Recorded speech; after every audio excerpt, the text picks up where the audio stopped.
The rain hammered against the floor-to-ceiling windows of the Lotus Corporation headquarters, creating rivulets that distorted the Seoul skyline into abstract patterns of light and shadow. Simi adjusted her portfolio bag on her shoulder, her heels clicking against the marble floor as she approached the reception desk on the 42nd floor. "I'm here to see Mr. Park Joon," she said, her voice steady despite the nervous flutter in her stomach.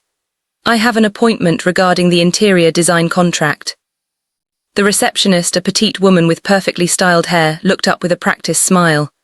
"Ms. Adami, yes, Mr. Park is expecting you. Please follow me." Simi had done her research on Park Joon before accepting this meeting. At 28, he was the youngest CEO in Seoul's luxury hospitality industry, having transformed Lotus Corporation from a modest hotel chain into an empire of five-star establishments across Asia. The photos she'd found online showed a man with gentle features, round wire-rimmed glasses, and an almost boyish smile. In every interview, he spoke softly about art, culture, and creating spaces where people felt at home. He seemed innocent, earnest, the kind of man who probably spent his weekends at galleries and classical music concerts. Simi couldn't help but smile at the thought. In her 25 years, she'd encountered plenty of powerful men. Most of them tried too hard to impress, to dominate, to consume all the oxygen in the room. A gentle CEO would be a refreshing change. The receptionist led her down a hallway lined with contemporary Korean art, stopping at a pair of dark wooden doors. She knocked twice before opening them. "Ms. Adami is here, sir." "Send her in, please." His voice was soft, almost melodic. Simi stepped into the office and her breath caught, not at the man behind the desk, but at the space itself.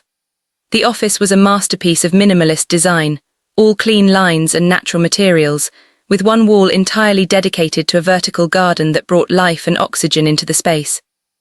"Ms. Adami," Joon said, rising from his chair. He was taller than she'd expected, lean and elegant in a perfectly tailored grey suit. His glasses caught the light as he moved around the desk, extending his hand. "Thank you for coming on such short notice. I know the weather is terrible." Simi shook his hand, knotting the gentle grip. "Please call me Simi, and the weather is fine. I love the rain." "Do you?" His smile was warm, crinkling the corners of his eyes. "Then we already have something in common. Please sit." She settled into one of the chairs facing his desk, pulling out her tablet to display her portfolio. "I understand you're looking to redesign the interiors of your newest property in Gangnam." "Yes, but first," Joon pressed a button on his desk, and the receptionist appeared with a tray of tea. "We should get to know each other a bit. Business is always better between friends, don't you think?" There it was again, that gentle, almost naive approach. Simi accepted the tea with a smile, already mentally categorizing him. Sweet, professional, probably went home every night to a cat and a good book. They talked for 20 minutes, and Simi found herself genuinely enjoying the conversation. Joon asked about her journey from Lagos to London for design school, then to Seoul. He listened, really listened, nodding thoughtfully and asking follow-up questions that showed he was paying attention. When she showed him her portfolio, he leaned forward with genuine interest, his fingers hovering over the screen as if afraid to touch it without permission. "This is extraordinary," he murmured, studying her design for a boutique hotel in Busan. "The way you've incorporated traditional African patterns into a modern Korean aesthetic, it's seamless. You have a gift, Simi." She felt her cheeks warm at the compliment. "Thank you. I believe every space should tell a story, a conversation between cultures, not a dominance of one over another." "A conversation," Joon repeated, removing his glasses to clean them with a small cloth. Without them, his eyes seemed darker, more intense, though his smile remained gentle. "I like that philosophy very much." They discussed the project details, timeline, budget, vision. Joon wanted something bold yet intimate, a space where international travelers would feel both surprised and at home. As Simi spoke, she noticed he had a habit of tilting his head slightly when he was thinking, like a curious bird. "Adorables, really. I think we have the foundation for something beautiful," Joon said finally, glancing at his watch. "But I'd like to show you something before you go. Would you mind staying a few more minutes?" "Of course not." He stood and walked to a door at the back of his office, one Simi hadn't noticed before, camouflaged as it was within the wooden paneling. "I have a private showroom where I keep pieces I'm considering for various properties. I'd love your opinion on a few items."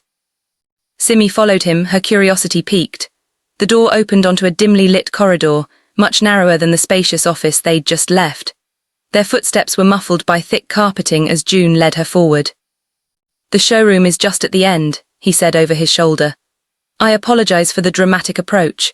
The architect insisted on creating moments of transition throughout the building." "It's effective," Simi admitted. "The contrast makes you anticipate what's coming next." They reached another door, this one made of frosted glass with subtle backlighting. Joon held it open for her, and Simi stepped into a large room filled with furniture, art pieces and fabric samples arranged in careful vignettes. It was impressive, a treasure trove of design possibilities. "This is amazing," she breathed, moving toward a stunning ceramic installation. She heard the door close behind her with a soft click. Then came the sound that made her pause mid-step, the definitive thunk of a lock sliding into place. Simi turned slowly.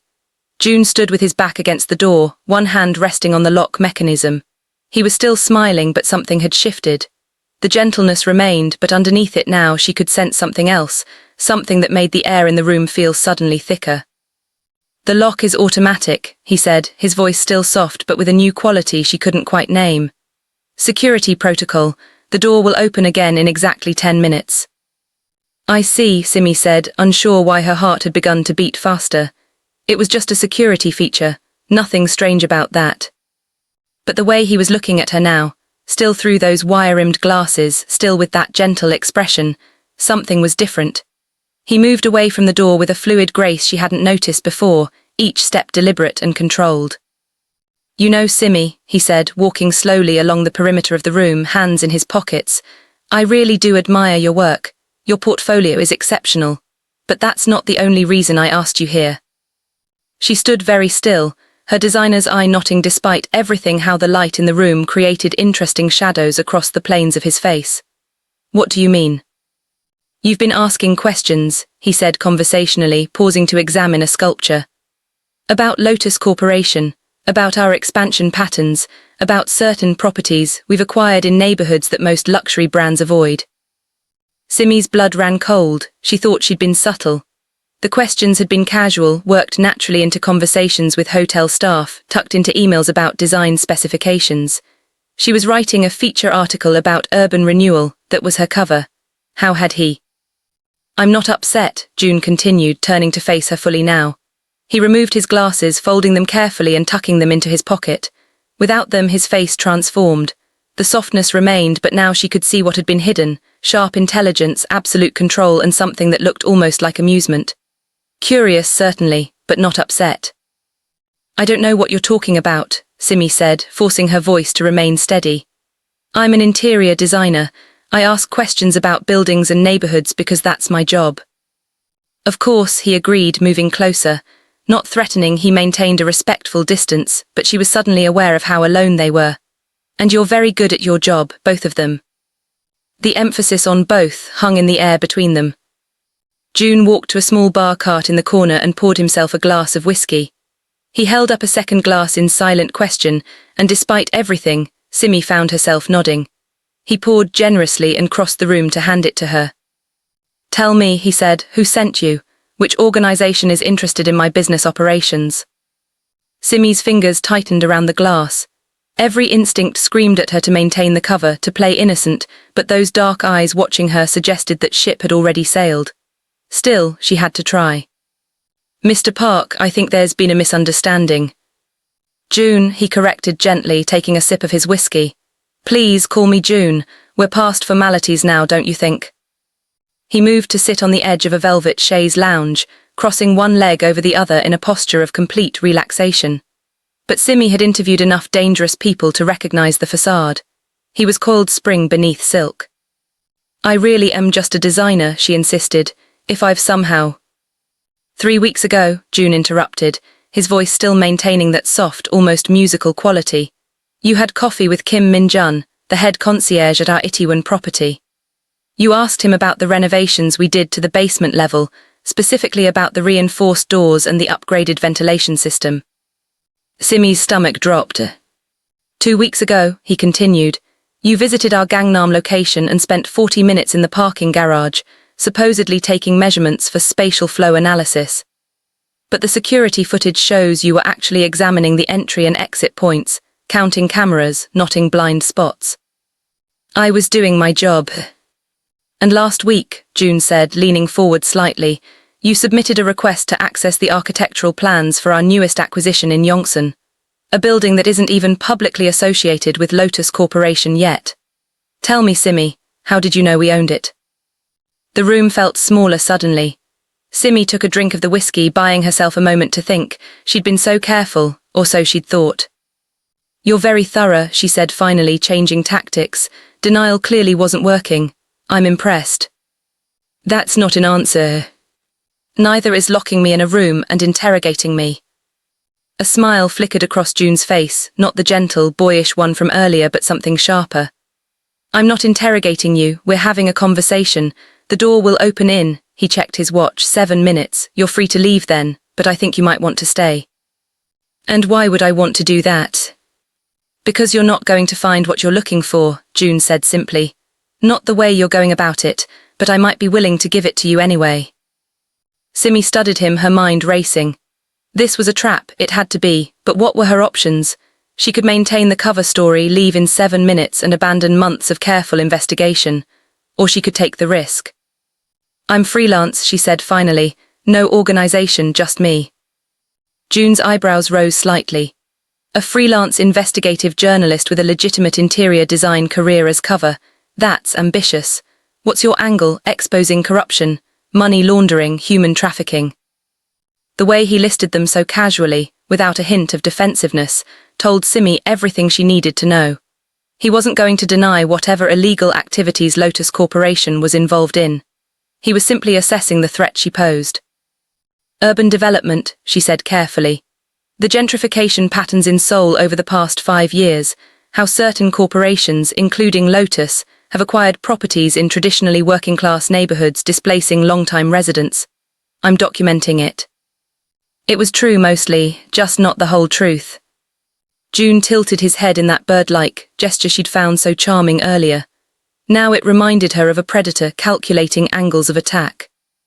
That's a dangerous story to pursue, he said. You know that, don't you? The kind of people involved in Seoul's real estate market, they don't appreciate journalists, especially not foreign ones. I can handle myself. I'm sure you can, you've made it this far. He stood, finishing his whiskey and setting the glass aside. But you're missing the bigger picture, Simi. The gentrification, that's just the surface. The legal face we present to the world. He moved closer, and this time Simi didn't step back. She held her ground, meeting his eyes. What if I told you, Joon said quietly, that Lotus Corporation is a front? That every hotel, every property, every legitimate business venture exists to serve an entirely different purpose? I'd say I already suspected that. Smart woman. He was close enough now that she could smell his cologne, something expensive and understated like everything else about him. But suspecting and knowing are two different things. What you don't understand is the scope. This isn't just about real estate or money laundering. It's about control, infrastructure, moving things and people across borders without drawing attention. Simi's heart hammered in her chest. He was confessing, actually confessing, which meant either he trusted her or... You're going to kill me, she said flatly. To her surprise, Joon laughed, a genuine sound of amusement. Kill you? No, Simi, I'm going to offer you a job. What? You're intelligent, resourceful, and you have a legitimate skill set that makes you valuable beyond simple espionage. More importantly, you're not affiliated with any of the organizations that pose an actual threat to my operations. He stepped back, giving her space. I need someone who can move through society the way you do, someone who can ask questions without raising suspicions. Someone with your particular combination of talents. You want me to work for a criminal organization. I want you to work for me, Joon corrected. And let's not pretend you have the moral high ground here. You've been lying to people for months, manipulating them to get information. The only difference between us is scale and honesty about our intentions. Simi wanted to argue, but he had a point. She'd befriended hotel staff, flirted with security guards, fabricated stories, all in pursuit of her investigation. The methods weren't so different from what he was describing. What makes you think I'd even consider this? She asked. Because you're curious, Joon said, moving back to the door. Because you've spent your whole life trying to fit into spaces that weren't designed for you. Lagos, London, Seoul. Always the outsider, always having to prove yourself twice as hard as everyone else. I'm offering you a place where your skills are valued, where you don't have to pretend to be less than you are. He checked his watch again. 2 minutes until the door unlocks. I'll give you a week to think about it. If you decide yes, send me a message, just the word yes, nothing more. If you decide no, you'll never hear from me again. But I should warn you, if you choose to continue your investigation independently, I can't guarantee your safety. There are other players in this game who are far less civilized than I am. Is that a threat? And it's a fact. Seoul's underground isn't as clean and organized as people think.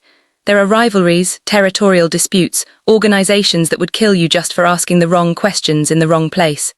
His expression softened slightly. I'd rather you not become a statistic. The lock clicked and the door began to open automatically. One more thing, Joon said as Simi moved toward the exit. The innocent act, the glasses, the gentle CEO persona, it's not entirely an act. I really do love art and architecture. I really do want to create beautiful spaces.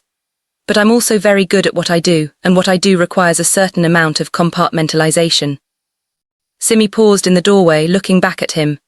He'd put his glasses back on, transforming once again into the soft-spoken young executive she'd met an hour ago. But now she could see both versions of him simultaneously, the gentle aesthete and the calculating criminal. Why me? She asked. Really, there must be dozens of people with my skills who would be easier to recruit. Joon smiled, and this time it reached his eyes. Because when I showed you my showroom, the first thing you did was appreciate the art. Even knowing you were potentially in danger, you still saw the beauty first. That's rare, Simi. In my world, it's almost unheard of. She didn't know what to say to that, so she simply nodded and walked out. The corridor felt longer on the way back, each step giving her time to process what had just happened. By the time she reached Joon's main office, her professional mask was back in place. The receptionist smiled at her as she passed, oblivious to the fact that everything had changed. Outside, the rain had intensified, turning Seoul's streets into rivers of reflected light. Simi stood under the building's awning, her mind churning. She'd come here looking for a story about corruption and displacement. She'd found something far more dangerous and far more intriguing. Her phone buzzed, a text from an unknown number. The offer stands for 7 days. Choose wisely. J. Simi looked up at the building, at the 42nd floor where she knew Joon was probably watching the security cameras, watching her decide. She thought about her article, about justice and truth, and all the noble reasons she'd started this investigation. Then she thought about the way Joon had looked at her when he said she saw beauty first, even in danger. Like that meant something, like she meant something. 7 days to decide whether to expose him or join him. 7 days to figure out if the Korean CEO who seemed too innocent was actually the most dangerous man she'd ever met, or exactly what she'd been searching for all along. Simi pulled her jacket tighter and stepped into the rain, already knowing that whatever she decided, there was no going back to the life she'd had before she walked into that office. The story was just beginning.